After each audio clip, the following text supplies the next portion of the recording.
Hey everyone, today we're going to talk about content posts. I've been getting a lot of questions about this. I think this is just a really common theme. People struggle with knowing, what kind of stuff to post and what kind of stuff is actually going to stop and make people engage with that content and actually read it or engage with you ultimately. So today we're going to talk about how to craft content that people will engage with and also how algorithms work on both Facebook and Instagram. And how they actually rank some content above others. So let's dive right into it and talk about some of the fundamentals of content posting before we begin. First one is that you need to be producing headlines that stop people from scrolling, right? That's what everyone's doing. They're scrolling through your feeds. We want them to see your content and stop. So what kind of stuff is going to make people stop and actually listen? Well, let's look at this graph here. So this is a collection of like hundreds of thousands of posts where they tested all of these different basically subject lines for different posts to see what people would stop and actually engage with. Now, common themes are like questions tend to work well to get people to actually comment, but to get people to actually stop and read and click, things like X reasons why, X things that you need to be doing to whatever it may be. So it could say something like, 5 reasons why offers collapse in a real estate transaction or something like that. And you'll more often than not get people to stop and actually read that content or read the full headline or the first couple lines and then decide if they want to click or engage or whatnot. So, but the big theme you want to see here is X reasons why, X things you blank. This is what, this is the... All of it is value driven. So you want to be offering value, offering things that knowledge that you have that other people want to get them to stop and essentially engage with you.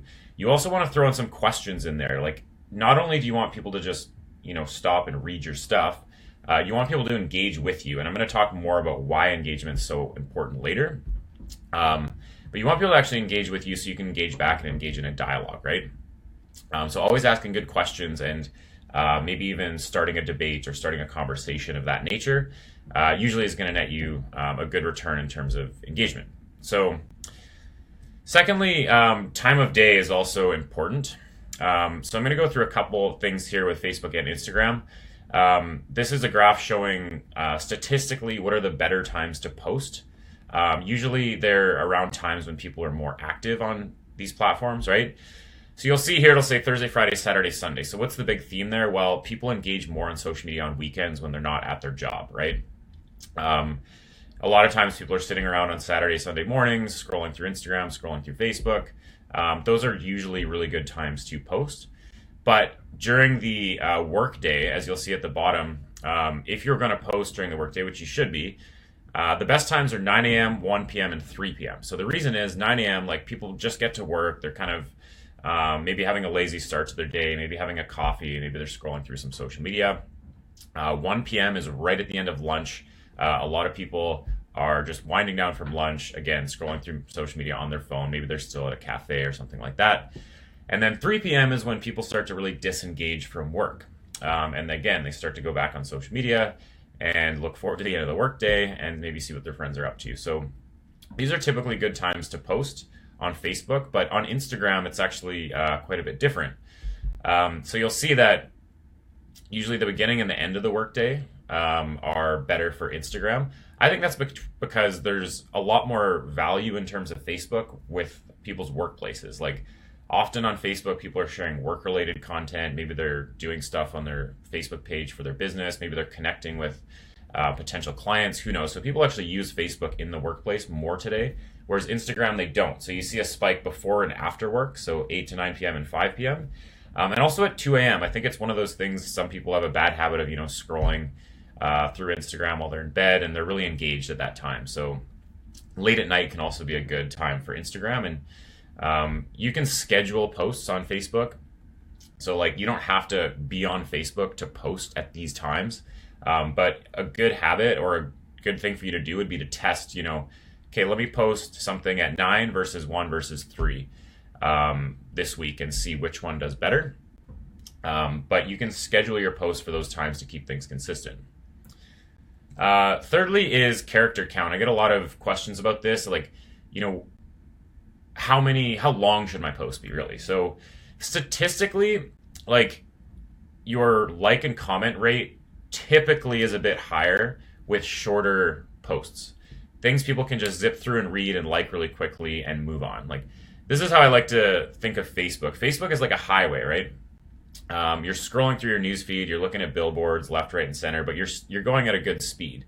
YouTube, for example, is more of a destination. When you click on a link and you go to YouTube, you tend to stop and you actually watch a video for a while.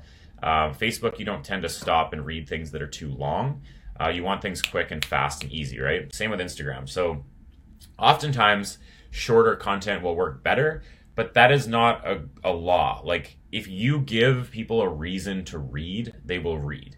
I've seen so many people post like a story that is super long and they get incredible engagement on that story because it's worth reading and they've written the story in a way that's engaging. So don't be afraid of posting something really, really, really long if it has value. But a lot of your posts, likely you don't want to spend all your time doing that, right? There's not a ton of value in sitting behind your computer and writing huge content posts all day. It doesn't make a lot of sense, but once in a while it does.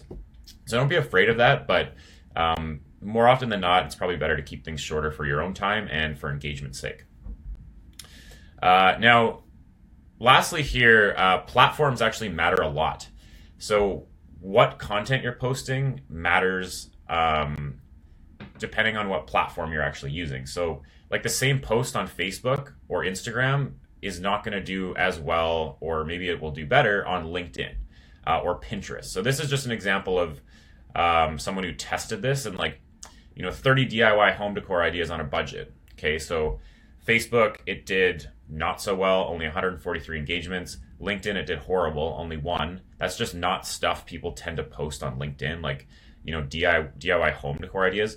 But you'll see on Pinterest it has 650,000 shares. So that is exactly what Pinterest is for, is that kind of cool DIY redecorating. It's great for fashion and all that kind of stuff. So know your platform and what kind of stuff resonates well. Like LinkedIn's a lot better for networking and professional stuff and professional content. Facebook is great for these kind of things here. You'll see this 1.4 thousand engagements was, top 10 thrift store shopping tips. For you guys, it would be like, top 10 tips when buying your first home, or 10 things to know as a first-time home buyer in BC, for example. That kind of stuff works really well. I think on Instagram, it's a less serious platform, and it is better for the kinds of fluffy content we'll say about like home decor ideas, renovating, all that kind of stuff. So point is, know your platform. If you guys are utilizing all these platforms, like Twitter is for quick updates, Instagram's for really creating a personal brand, showing off your life, keeping people engaged. Facebook has a number of purposes, as you know. And Pinterest is more for like the artsy side of things. So whatever platforms you're using, just make sure you understand them. And it doesn't always make sense. Like some people like to use Hootsuite and just post the same stuff to every platform, but that doesn't always make sense. Like the same content isn't going to resonate with your audience on each individual platform if you're using all these. So just be mindful of that. So that's a little bit of fundamentals about content posting. Like make sure you're taking time to have engaging headlines. The first line is super important. Like, are you asking a good question? Are you offering value? Think about that. It's really important. Schedule your posts for the right time of day. Don't be afraid to make long posts, but for your time's sake, like I said, more of your posts should probably end up being shorter anyway. And then just be cognizant of what platforms you decide to focus on. I think it's a common myth that you have to be everywhere. You do not have to be using every platform. Do not find this daunting. Often that can actually bite you in the foot. What I often see is people thinking, social media is the buzz. I got to be on every single platform. But it's really hard for one person to do every platform well. It just is. You don't have time for that. So what I would recommend is find a platform that resonates with you and you find fits your personality, and double down on it and maybe add one more platform to the mix. Like a lot of people today just use Facebook and LinkedIn, for example, and that's okay. If you love Instagram, then double down on Instagram. Do a bit of Facebook and Instagram. That can be your thing. But it gets hard when you're trying to do, YouTube and Pinterest and LinkedIn and Instagram and Facebook and all these platforms. I think it's better to be really, really good at one platform, build up a following on that platform, then you can transition your following into others if you feel like it's going to be valuable. But don't get too caught up in doing all of that right away. Okay. So next, I want to talk about algorithm. This is one of my favorite subjects. Facebook and Instagram's algorithms are different, but they share a lot of similarities. And what do I mean by an algorithm? So let's talk about what it is and how it works. What I mean by this is, say you have a Facebook business page or a Facebook personal profile, whichever. You have friends and followers, right? So your business page, you have followers. Your personal page, you have friends. Now, when you make a post from your personal page, personal profile, or your business page, a lot of people assume that all of your followers see that content, but that's couldn't be farther from the truth. So when you make a post, Facebook doesn't show it to all of your friends or all of your followers. In the early days, they did, very early days, but that's not at all how it works anymore. So I want to really break this down for you because this is important to understand. So how it works is what Facebook will do, and this is very similar on Instagram, is they will show your post to a very small number of people, okay? So say, for example, you have 500 followers on your business page. Facebook might show your post to 50 people, let's say, if they're being generous. So they'll show that post to 50 people. Now, depending on how those 50 people engage with that post, this is why engagement is so important, Facebook will make a judgment call on whether or not to show that to another 50 people or not to show it to anyone else at all based on the engagement, right? Facebook likes engaging content. That's how they judge how good your content is. So if people engage positively with your post, they comment, they like, they share, Facebook's algorithm is going to say, oh, this must be interesting content. Let's show it to another 50 people and see how it does. So they'll show it to another 50 people. If they engage positively, then Facebook will say, oh, this must be really interesting stuff. Let's show it to another 100. And if they engage well, maybe another 100. And this is how things go viral on the internet today, is through engagement. It's the algorithms trying to put relevant content in front of their users. And how they judge relevant content is through engagement.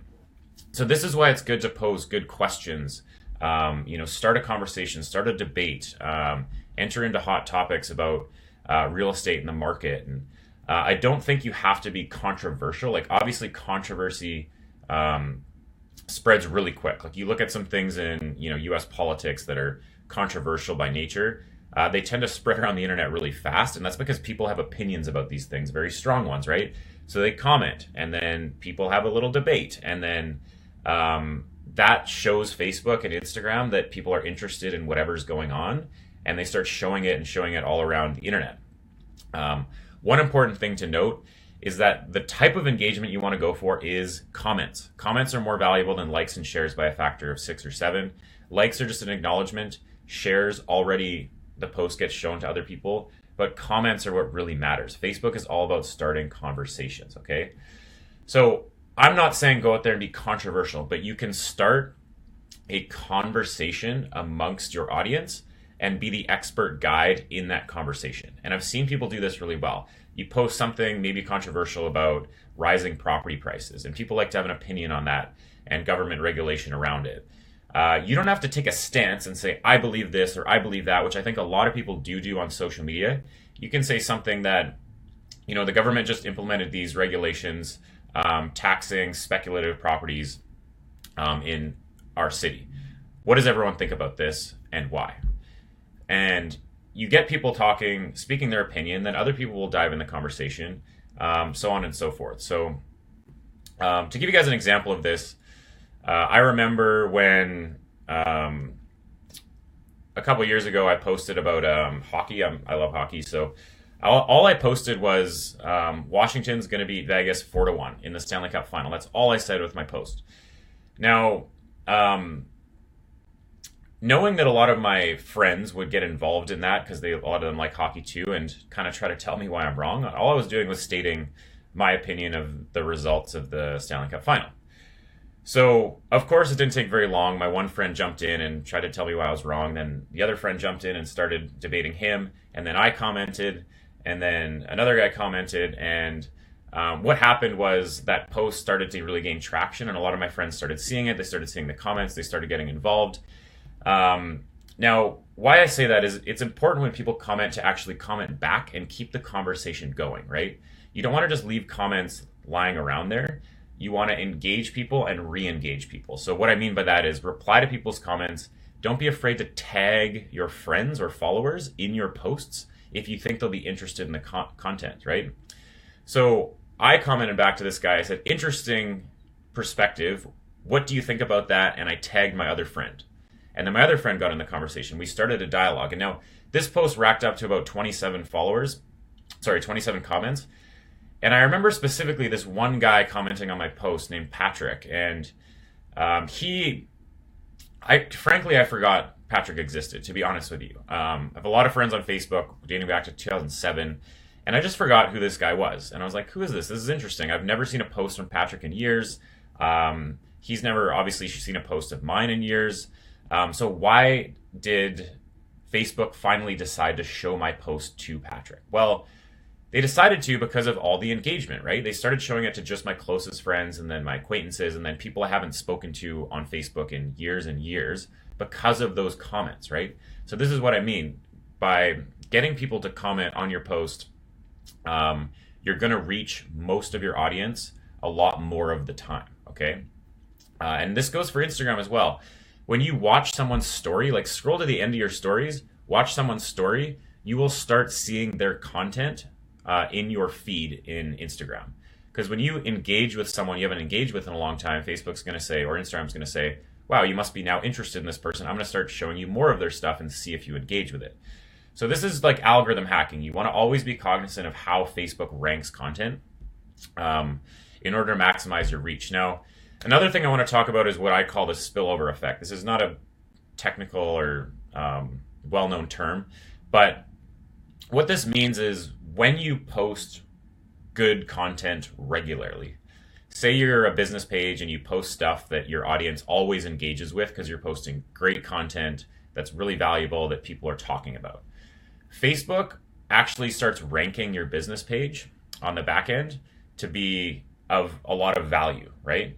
So they'll see you as a very reputable brand if you have like a lot of reviews and a lot of your posts are getting a lot of engagement. And right away, every time you post, they'll start to show your content to a lot more people because they're just going to assume that your next post is going to be very engaging because your last 5 were. Now, this spills over into your advertising, right? So this is all talking about posts, not ads. So just to be clear, a post is seen by your current audience and an ad can be shown to anyone in the world that uses Facebook or Instagram. You just got to pay for it, right? However, if you're posting really good content, this will spill over into how your ads perform. Facebook, when you go to run an ad, they look at your entire page's history to see how engaging of a business page you've been, how regular you've been posting, how much people like you, how many reviews you have. And they will actually give your ads a boost in performance as well. So this is what I mean by the spillover effect. It kind of builds itself up so that if you keep doing these things really well, Facebook will give you a little favorability in both your ads and your content.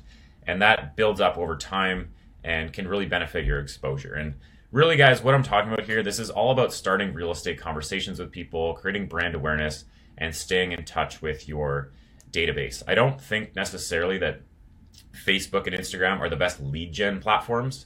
I think what they are is the best platforms to stay engaged with your audience. It's like a new age kind of drip campaign. You know, you stay engaged with your audience regularly. You put engaging content out there that they comment on.